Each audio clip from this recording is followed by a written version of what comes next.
अस्सलाम वालेकुम व्यूअर्स। एक दफ़ा हज़रत मूसा अलैहिस्सलाम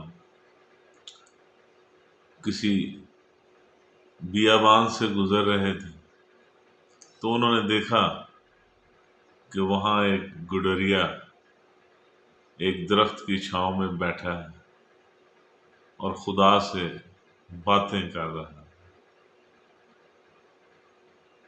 वो अपने खुदा से कह रहा था कि खुदा, तू मुझे अपने पास बुला ले, तू अकेला है,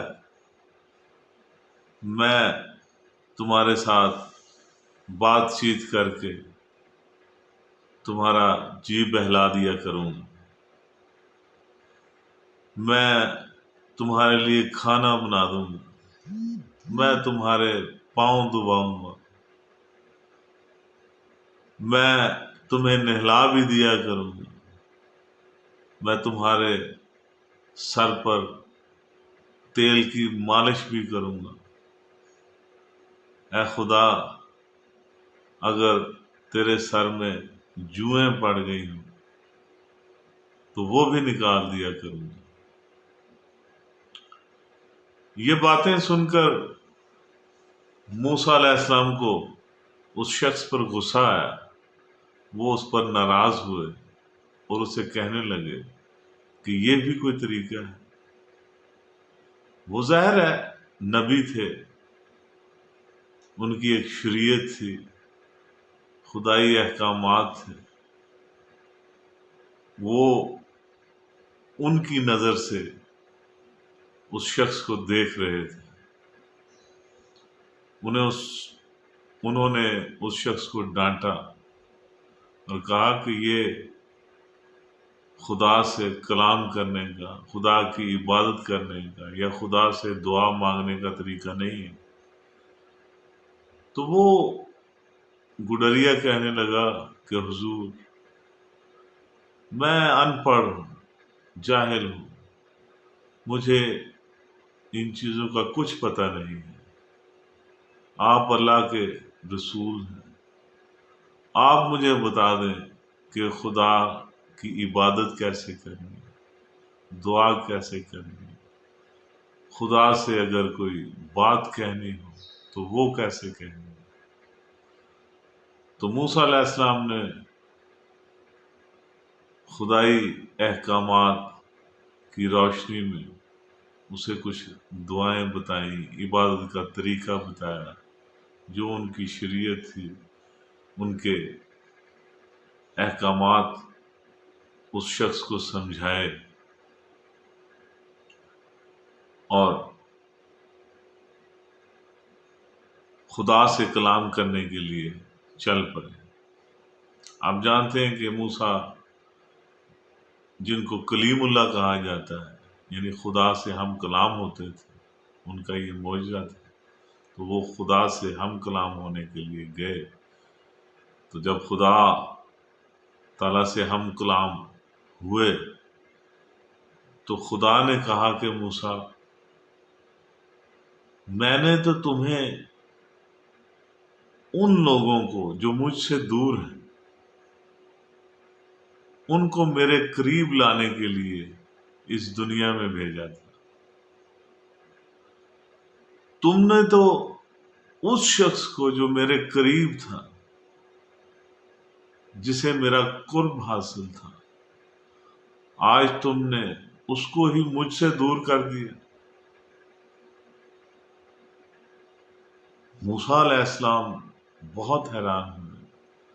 उन्होंने कहा कि हुजूर, कि अल्लाह ताला, मैंने तो कोई उसे गलत बात नहीं की, मैंने तो शरीयत के या खुदाई अहकामात जो थे, मैंने तो उसकी रोशनी में उसकी तालीम की, उसे समझाया।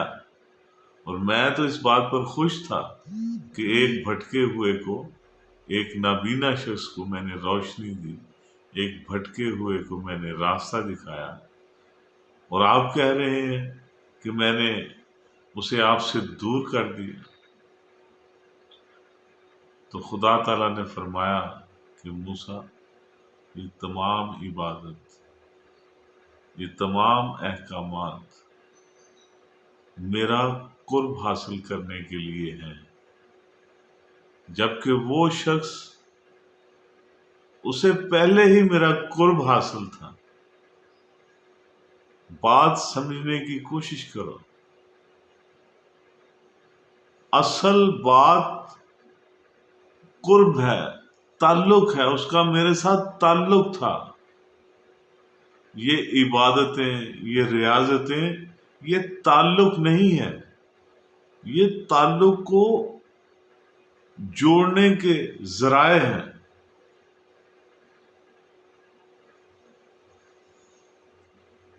تم نے ذرائع کو مقدم جانا، تمہاری غلطی یہ،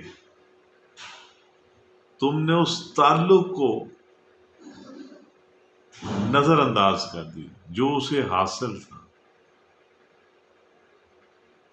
جاؤ اور واپس جا کر اس شخص سے معافی مانگو۔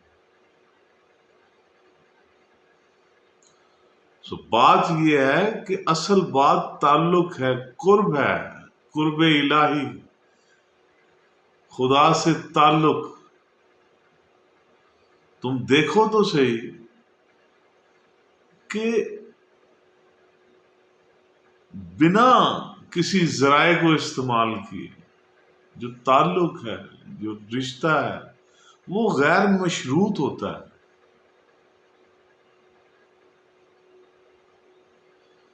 بغیر کسی لالچ کے اس کے اندر سے یہ آواز اٹھ رہی تھی، اس کا دل چاہ رہا تھا میرے سے باتیں کرنے کو، میری خدمت کرنے کو، کہ کسی طریقے سے میں اس کے کچھ کام آ سکوں۔ وہ جذبہ، وہ فیلنگ، یہی فیلنگز میں ہر انسان میں دیکھنا چاہتا ہوں۔ اسی لیے وہ کہتا کہ تمہاری یہ بے ریا عبادات اور ریاضات یہ آپ کے منہ پر مار دی جائیں گی۔ اصل بات تعلق ہے،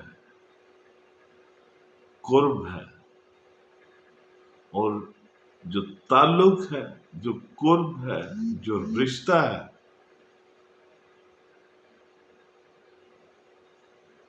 وہ غیر مشروط ہوتا ہے۔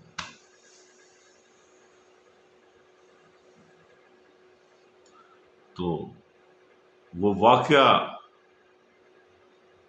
بیان کرتا ہے، یہ حقائق بیان کرتی ہے کہ موسیٰ علیہ السلام واپس گئے اور اس شخص سے معافی مانگی کہ مجھے اپنے رویے پر شرمندگی، میں تمہارے اور خدا کے درمیان حائل ہو گیا، میں معذرت کا خواستگار۔ تو دوستو، ویورز، اصل چیز یہ روایات نہیں ہوتی،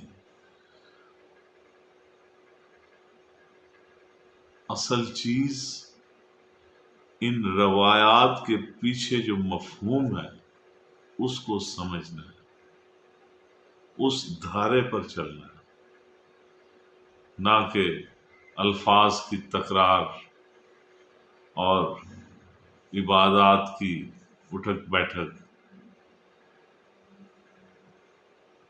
آپ دیکھیں کہ عبادت کا مطلب کیا ہے۔ جب آپ نماز میں سجدہ کرتے ہیں، اس سجدے کا مطلب کیا ہے؟ اس سجدے کا مطلب یہ ہے کہ میں بشمول میری سوچ، میرا کردار، میرا علم، میرا وجدان، میرا عرفان، یہ سب کا سب اے خدا تیرے حضور پیش ہے، مجھے کچھ نہیں پتا۔ اس سارے علم کی، اس ساری دانائی کی نفی ہے۔ اللہ کو ماننے کا مطلب پتہ کیا ہے؟ اللہ کو ماننے کا مطلب اپنی مکمل نفی ہے۔ جب تک آپ اپنی ذات کی نفی نہیں کرتے، ذات حق کا اثبات ہو نہیں سکتا۔ خدا کو ماننے کا مطلب صرف اور صرف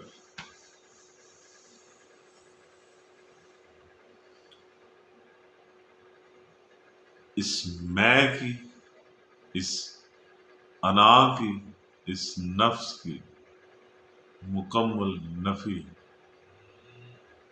خدا کی موجودگی میں یہ کہنا، اللہ کے ہوتے ہوئے یہ کہنا کہ میں ہوں، اس سے بڑا کفر اور کوئی نہیں۔